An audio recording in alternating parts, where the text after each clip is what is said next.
Good afternoon. Welcome to this week's edition of Africa in Focus with myself, Kwame, Ghanaian writer, broadcaster, historian, podcast and entrepreneur. And this week's edition of Africa in Focus is a special. We are talking today of African hair, the war on African hair, history, identity, and the business of insecurity. Yeah, so I repeat that again. The war on African hair, particularly when it comes to our women, history, identity, and the business of insecurity. So we're talking about the hair, and this has been prompted by a very disturbing report that I got from the Silent Spring Institute regarding damaging chemicals in hair extensions, but we'll come to that in a minute. So before we get into the show, if you like what you hear, please share it with your friends, your family, social media networks. Subscribe to Ghana African Focus on YouTube. Hit the notification bell, meaning that YouTube will prompt you every time we upload a new podcast. Similarly, we are on Spotify. Look out for Ghana African Focus on Spotify. Hit the follow button, and Spotify will notify you every time we download a new podcast. And we're also available on all of the podcast providers. So wherever you get your podcast from, look out for Ghana African Focus.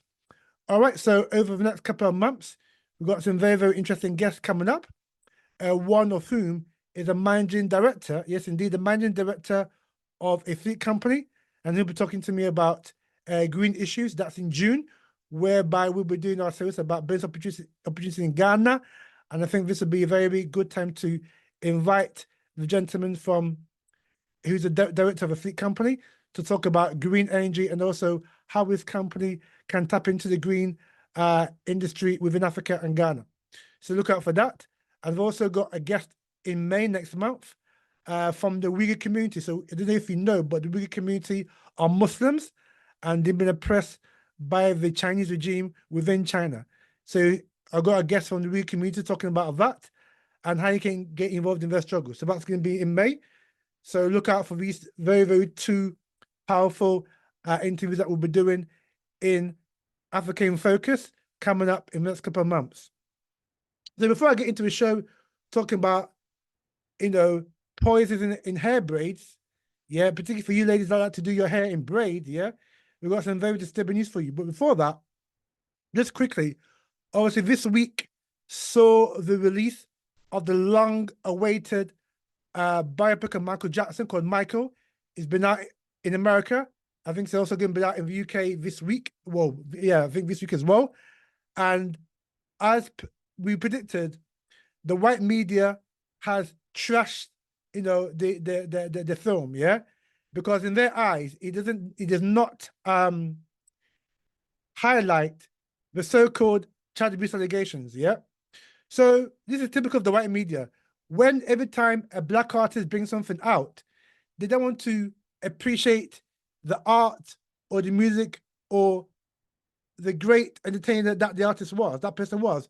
They always want to focus on the negative. Oh, he was a drug. He took drugs. Oh, he was this. Oh, he was a pedophile. So what the white media has done since Michael Jackson's death is to spin this assertion that the legacy of Michael Jackson is that of basically a pedophile. Yeah, that's what they've done, and many black people actually believe that nonsense. But two things on that: one, Michael Jackson was acquitted before a court of law, not once but twice. Yeah, in the 90s, I think early 2000s, he was acquitted of any so-called child abuse allegations. Yeah, because there was insufficient evidence.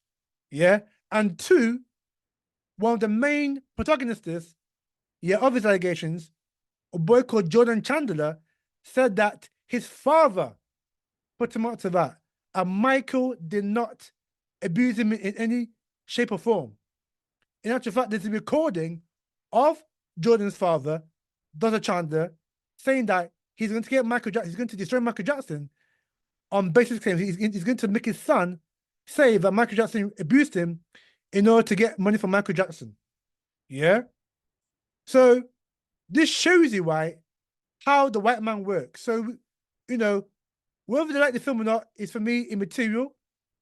As an African person, I would definitely go and see it because it chronicles the life of the greatest entertainer in music business history the world has ever seen. Not Elvis, not the Beatles. Michael Jackson broke all their records. Yeah. And Michael Jackson is the greatest entertainer. And this is why they didn't like it. And this is why they want to focus on this so-called child allegation abuse. But the film, in wrapping up, the film had a clause in that it was only up to 1988. So this is even 5 years before so-called allegations. And also there's a legal clause that the film was not to mention the so-called allegations. Yeah. So that's the reason why, you know, the so-called allegations were not in the film. But to the white people, the white media, the white so-called review writers, that's not enough. Because of their sordid, wicked agenda, particularly when it comes to black artists, they've chastised the film. Not for the music, not for the singing, not for the dancing, not the talent that Michael Jackson had, not for his ability to sing and dance at the same time, which is very, very difficult, not because of his songwriting ability, yeah, and his magnifying stage presence, but no. All they want to focus on is these lurid, baseless allegations of child abuse. And so, as African, I think you should go and see the film. If a non-African, go and see the film because it shows you how a genius was born, how a genius produced the biggest selling album ever, Thriller, and how that Michael Jackson, there'll never be another Michael Jackson. So, you need to watch the film. Don't worry about the negative reactions, which is typical that the Western media have put to this. Okay, so let's look into this issue now about the war on Black women's hair, African women's hair. So this has come about, like I said, from a disturbing research document that I got from the Silent Spring Institute. Yeah. So all you black women, I've told you about the weave on and the wigs and putting chemicals in their hair. I've told you about that. And that's in the archive, yeah, because I did a feature about that. But this is about now. It's even gone now to the braiding. So a lot of our women, particularly young girls, braid their hair. Yeah. And obviously some of our women have to use extensions as part of braiding their hair. Now, according to research done by the Silent Spring Institute, these hair braids extensions contain many more dangerous chemicals than previously thought. Yeah.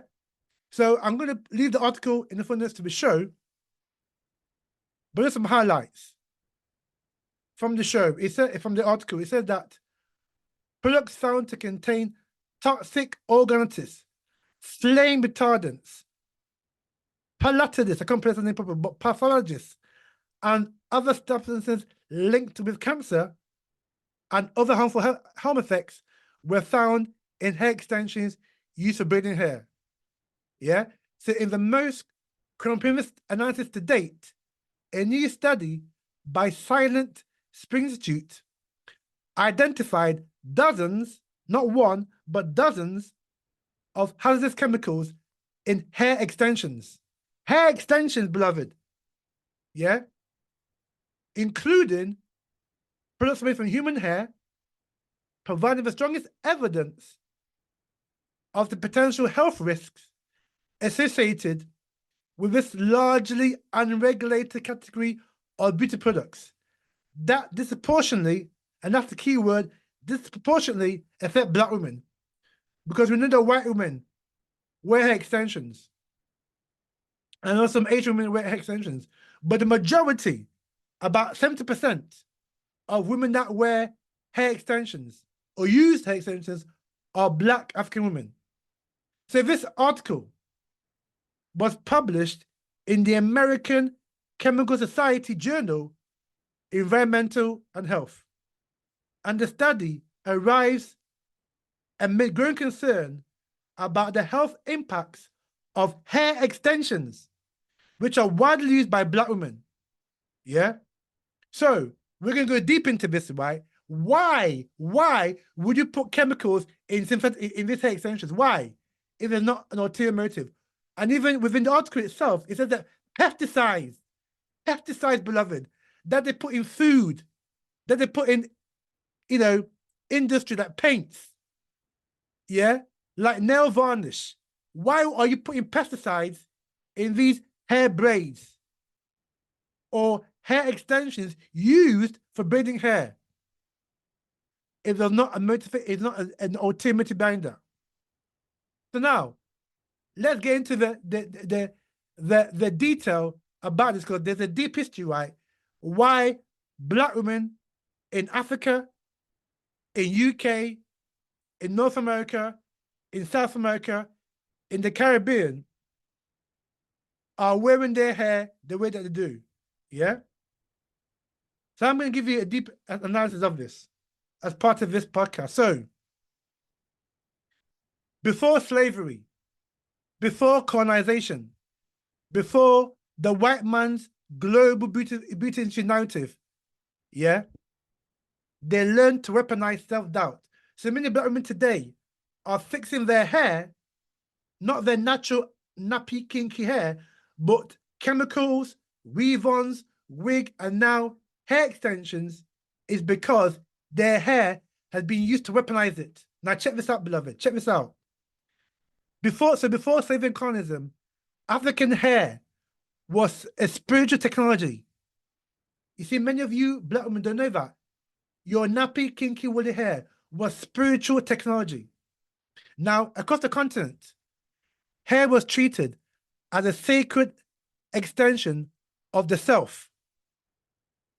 Among the Akan of Ghana, of which I'm from, grooming was a ritual act. Yeah, it's a symbolic ritual act, a moment of spiritual alignment. Among the Yoruba of Nigeria, hair symbolized destiny and divine connection. And we're not talking about hair, we're not talking about wig, weave-on, blonde wig, hair extensions. We're talking about the kinky, nappy, woolly hair, which is your original hair. Yeah? In the Horn of Africa. So we're talking about Somalia, Eritrea, Djibouti. Yeah? Braids mapped lineage, age, and social role. In the Circle Sahel, we call it the Ouagadougou, where you got Burkina Faso, Mali, Niger, etc., right? Hair signal marital status, clan identity, and cosmology. That is deep. That is so deep. That is what the Black woman's hair symbolized before slavery and colonization. Their nappy, kinky woolly hair. This is what it symbolized, beloved. And that's why it said, your hair, your nappy, kinky, woolly hair is your crown, Black woman. Not your weave-on, not your wig, not your hair extension, not your chemical enhanced hair to be like a white woman. No, but your kinky, nappy, natty, woolly textured hair, that is your crown. Because of the spiritual connection and the spiritual vibration tree that the African kinky nappy hair had to the cosmology and to the ancestor. But many other women today don't understand that because of slavery and the white beauty narrative. And so, in days gone by, hair was communication. So when you saw an African woman depending on what style of her nappy, kinky, woolly hair was, she could be a queen, she could be a high priestess, she could be a princess, she could be somebody who's engaged, she could be somebody who was married, she could be somebody of a high status, because the kinky nappy hairstyles in the old days of yore symbolized certain traits of the Black woman. So hair was also identity made visible. So like I said, when you saw an African woman, right, you knew who she was. A queen, a princess, someone who was married, someone who was engaged to be married, or a high priestess, for example.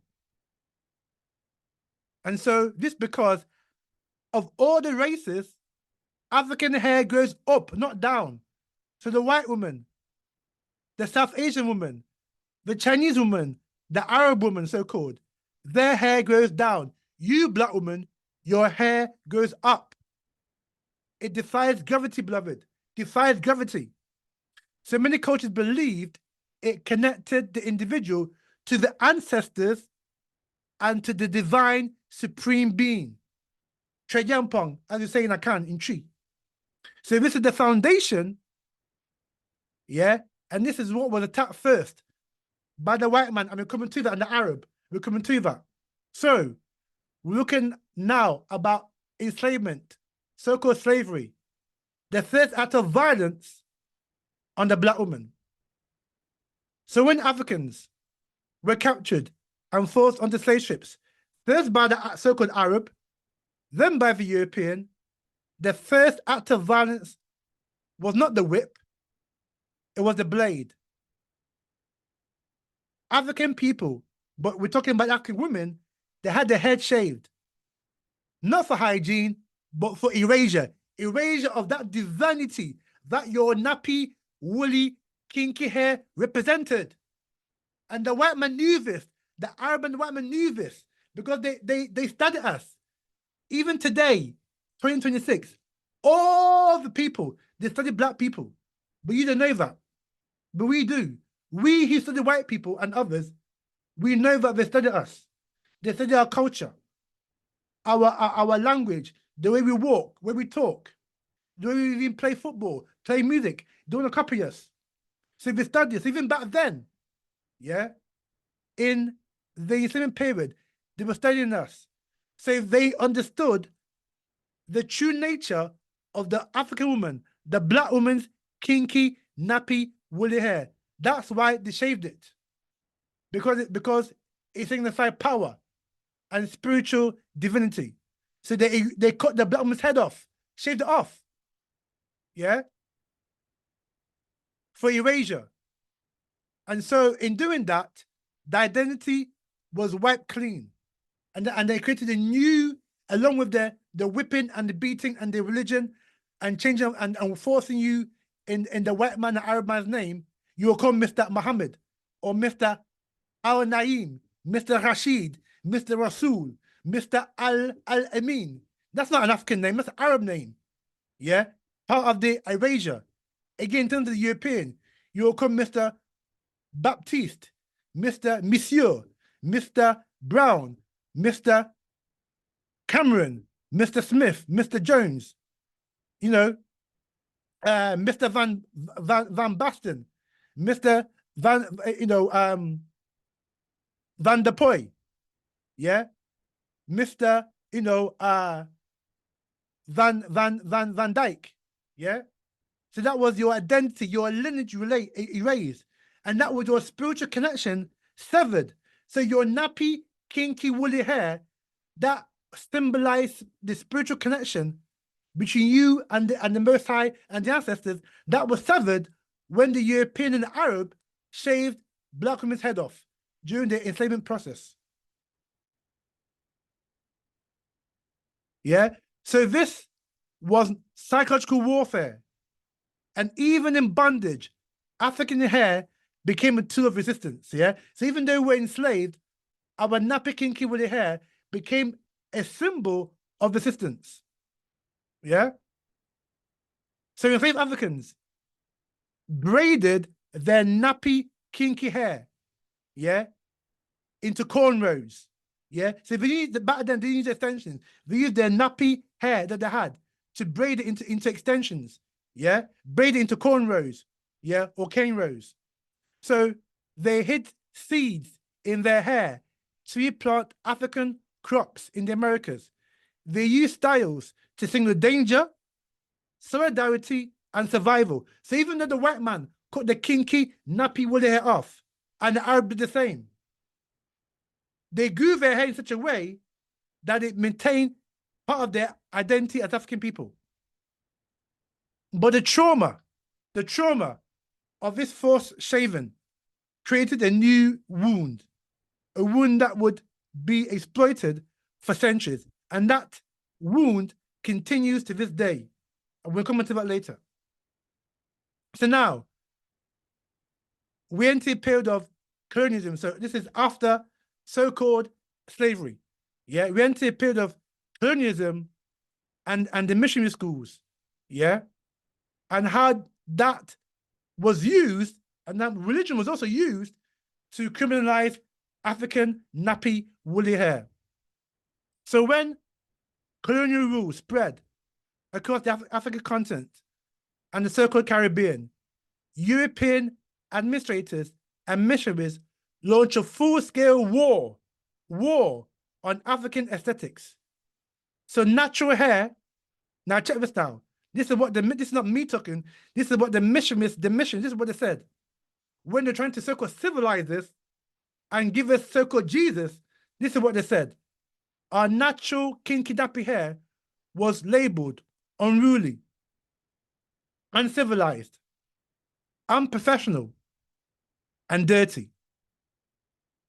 Missionary schools punish African children for wearing their natural kinky nappy hair. Just believe that. Think about that now. Think about that. These church missionary schools, which was part of the indoctrination process after slavery, yeah, punish our children for wearing their own hair, what grows naturally.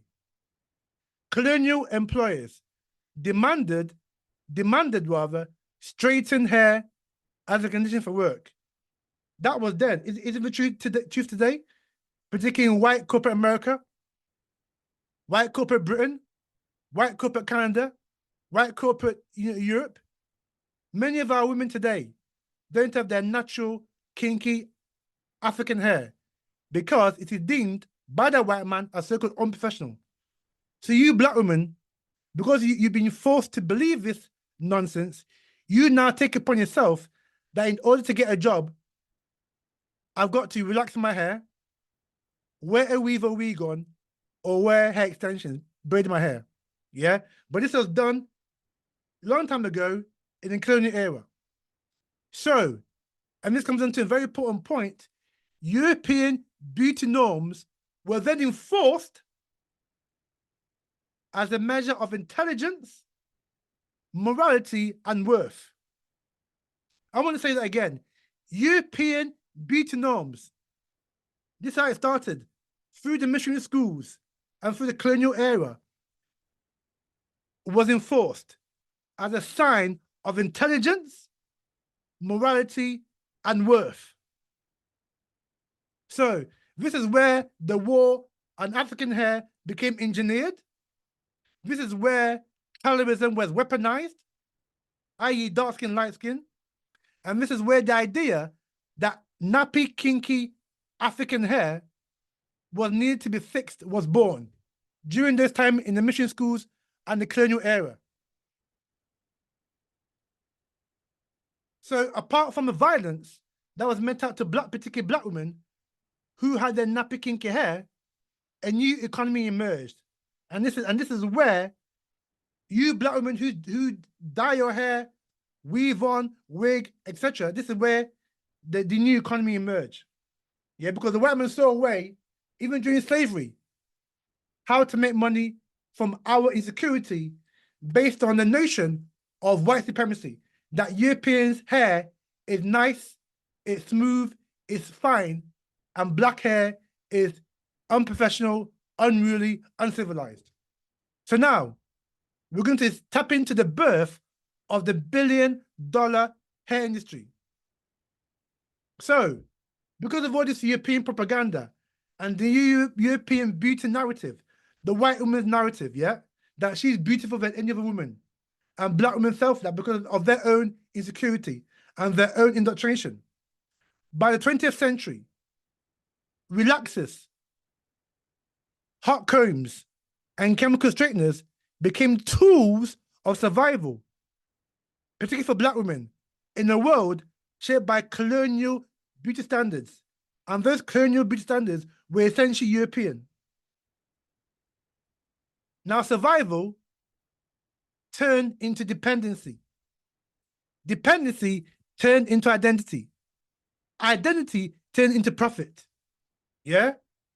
So today, believe it or not, the global black hair industry is worth tens of billions of dollars a year.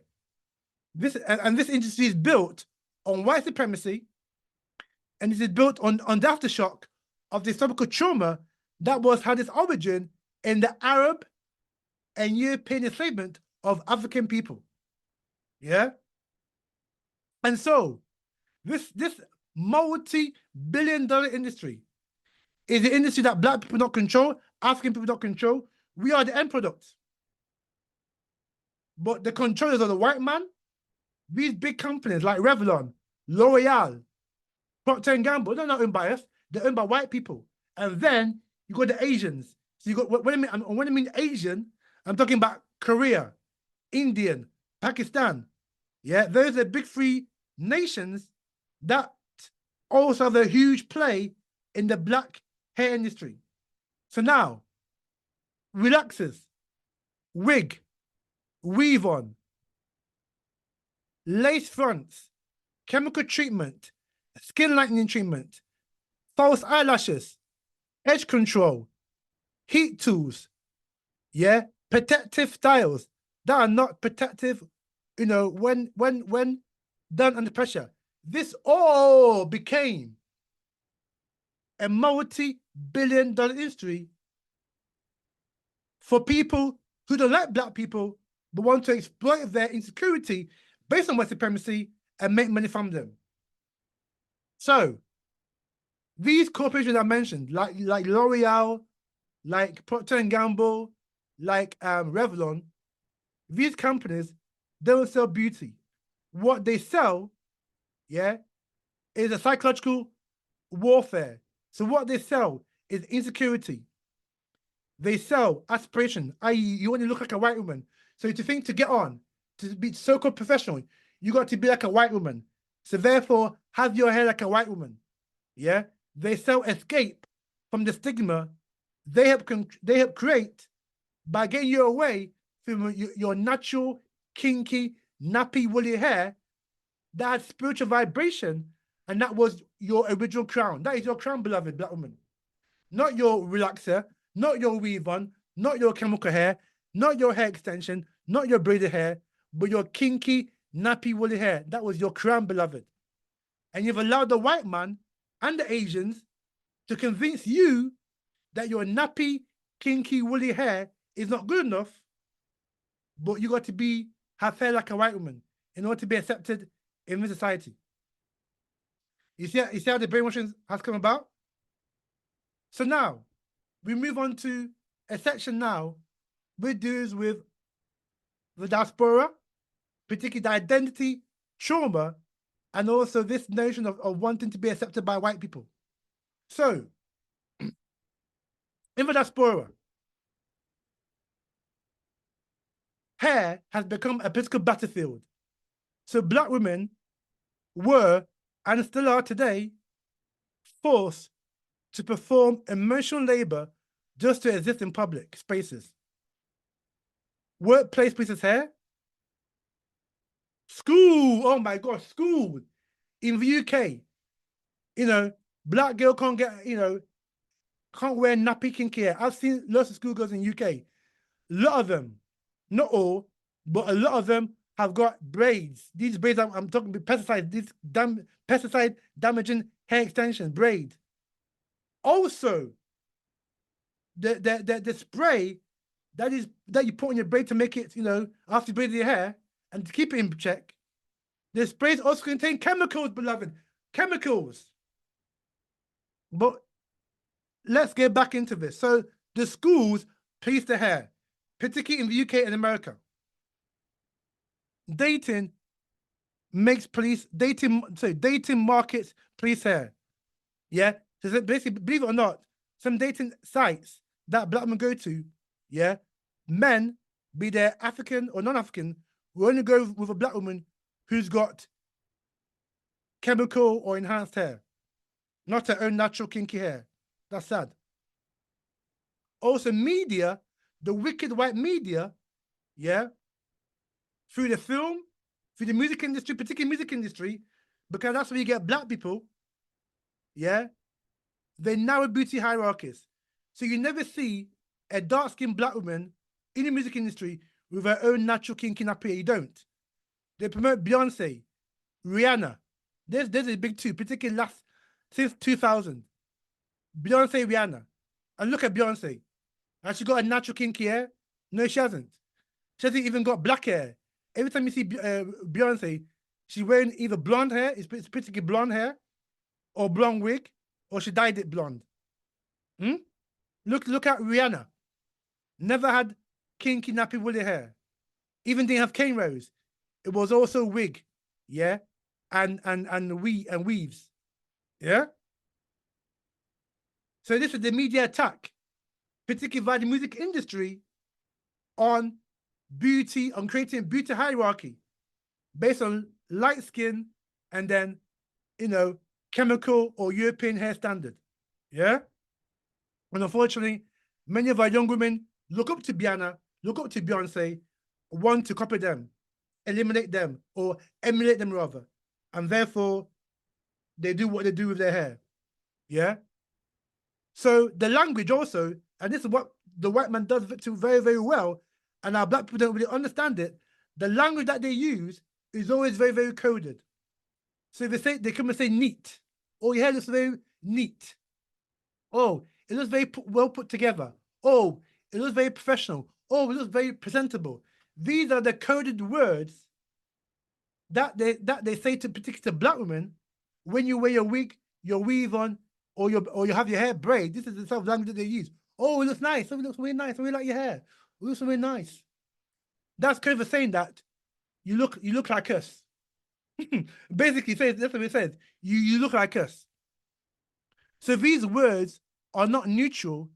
They are colonial vocabulary dressed up as a polite etiquette. You see how white people are? Particularly white women? You see that? So I'm going to repeat that again. These words are not neutral.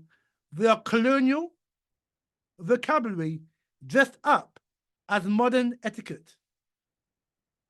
So black women, when you wear your wig and weave on, or your braid hair and go to work, right? And when your white colleague says, oh, you look nice, what she's saying is not that.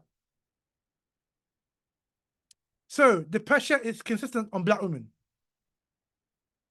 The judgment, and it's not from black men, it's from white society. White men and white women in your workplace, in your school, wherever, yeah? In the society at large. The pressure is constant. The judgment is relentless. And the cost in terms of financial, emotional, and psychological is huge. And this is what, unfortunately, a lot of our black African women don't understand, that the cost in terms of financial terms, right? You are funding, yeah? Whenever you do your hair extension, braid, whenever you buy a wig, whenever you buy a weave on, whenever you color your hair, whenever you put chemicals in your hair to make it look like a white woman, you are sending an Asian boy to school. You are giving an Asian man his pension. You are giving an Asian man his private pension. You are giving a white man his intergenerational wealth. You're giving a white woman their next holiday, because you are the number one exploiter and buyer of this beauty industry. Yeah, particularly with this hair braids that we're talking about today. The hair braids or hair extensions used for braiding hair. So now, we move on to the natural hair movement. Is that liberation or is that new pressure? So I remember I think, around about the 2000s, yeah? It was a natural hair revolution. It felt like a revolution, yeah? But even a liberation can be controlled and commodified. Suddenly, natural hair, your kinky afro hair, required so-called 10-step routines, £200 product or $200 product hauls, so-called exotic oils, so-called influencer-approved regimens, so-called perfect curl patterns, and defied curls. So even when black women were going natural with the nappy kinky hair, not totally, this is what the sideshow was, yeah? Use expensive oils, use £200 treatment of the hair, use coils, not your nappiness, the texture. Yeah. So this was again another war when we tried to go natural that the enemy had for us. However, even though the movement went well in terms of wanting black men to embrace their natural kinky nappy hair, the white man capitalized on it, yeah, and infiltrated it quickly to then make black men feel guilty for wanting to have their nappy kinky hair. And so we now delve into the psychology and why hair still hurts. So let's be honest. As we mentioned previously, hair is emotional. Hair is political. Look at the Black Power in America of the 1960s, yeah, and Black and Proud, where African Americans, then wanted to reshape their identity, and most African Americans wore their hair in afro, had the afro, 10 foot tall, symbolizing again that identity, that spiritual connection that we're talking about earlier on. All the pop stars of the day, Marvin Gaye, Jackson 5, Smokey Robinson, James Brown at the time, Aretha Franklin, all these artists had their hair afro, nappy, kinky, woolly texture, because they were reclaiming their blackness, reclaiming their African heritage. So it's political. And the famous one, Angela Davis, remember her, of the Black Panthers in the 60s and 70s? Hair is also a generation memory. So when a black woman says, yeah, now check this, black woman, when you say, I'm tired of my hair, you're not talking about strands. You're talking about pressure. You're talking about judgment. You're talking about survival, visibility, invisibility, and history. So black women never say you're tired of your natural, nappy, kinky, woolly texture hair, because you are falling into a trap that was created for you via enslavement, colonialism, and those wicked missionary schools. Because believe it or not, African hair, your nappy, kinky, woolly hair, it carries centuries of meaning and centuries of manipulation. That's why the conversation is never just about hair. It's not about hair. It never has been. It's deeper than that. And unfortunately, you women don't understand that. It's not just about hair. It's deeper than that. And so, liberation, coming back to self, sovereignty, and spirit. So what am I talking about? So I'm talking about the liberation of the mind of black women that is manifests itself in how you wear your nappy, kinky, woolly natural hair, and throw away the wig, throw away the weave on, throw away the chemicals in the hair.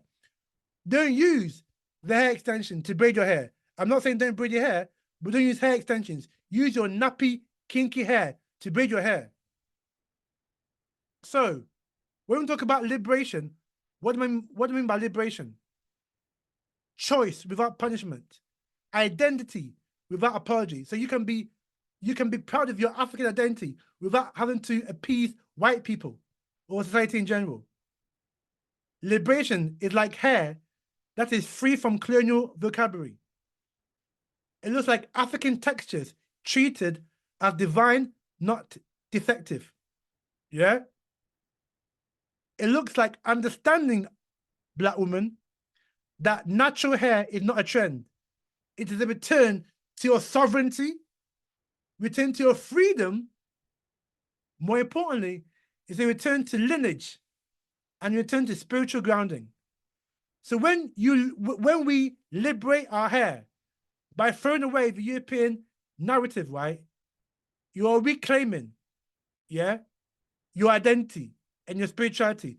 So it's not about banning wigs or rejecting weave on. However, liberation is about removing the shame that has been attached to woolly African textured hair. It's about healing the wound, the trauma that many black women have been forced to undergo because of pressure by white supremacy. Yeah? And it's about healing that traumatized wound. Yeah? So in closing, I'm calling all our women, this is a call to reclaim your root, your natural kinky woolly hair. That can be done naturally into many, many styles. Yeah? So I'm challenging women to interrogate your motivations. Ask yourself, what your preference for blonde hair, for wig, for hair extension, for all this other non-African hair? Where does it come from? And who benefits from your insecurity? And who profits when you doubt about your own African beauty? Because the war on African hair is not over, far from it. Because people have this, like I said, the black women's hair industry is a multi-billion-dollar industry controlled by whites and Asians. And they've vested interest in ensuring that you black women buy the products, make them rich, and cast out about who you are. Yeah? Because the war on African hair is not over, it has simply evolved. And this podcast has exposed the system, dismantled the lies, and rebuilt the confidence that your hair, or that history rather, has tried to destroy. Rebuild your confidence in wearing your nappy, kinky, textured African hair that the white man and the others have tried to destroy. And so, I thank you for listening to this edition of Africa in Focus with myself, Kwame. Today, we exposed the long war on African women's hair, from spiritual origins to colonial violence and to modern capitalism. Yeah? So next week, we're going to be talking about the shambles, the shame, the disgrace of African violence in South Africa. A video went viral this week of a black South African telling a Ghanaian to go home. Yeah? We're going to break all that down next week in African Focus. And so thank you for listening. And we'll see you in the next edition of Africa in Focus.